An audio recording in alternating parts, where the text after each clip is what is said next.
ប្រឹងសដោយរាស្មីរងជាតតធំស្លាំងភៀវជ័យគួរតែបែកទៅជួបចិនដាគួរតែបែកទៅជួបចិនដា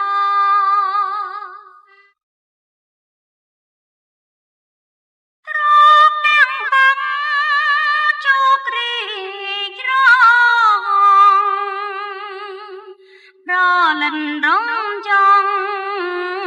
ដល់ត្រៀបត្រាត្រទាំងវាំងតឹងត្រជាត្រាមកឆាហែលវាគៀងគូវាមកឆាហែលវាគៀងគូវា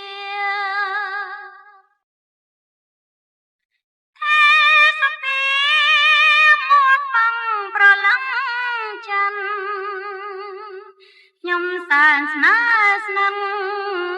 ក្រុមវេលាសពថ្ងៃបានអ្នកគ្រាន់ជាគ្នាអង្គអាតីយាគ្រាតុងខាអង្គអាតីយាគ្រាតុង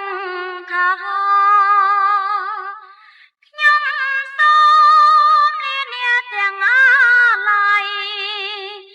ថ្ងៃជួបទៀន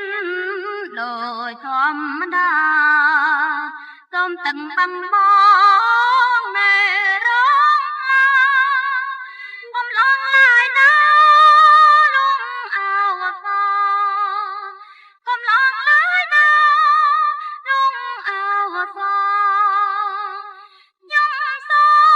មលាអ្នកទាំងអស់ឯថ្ងៃជួបទៀនដោយធម្មតាសូមតឹងបាំងបងនៅរង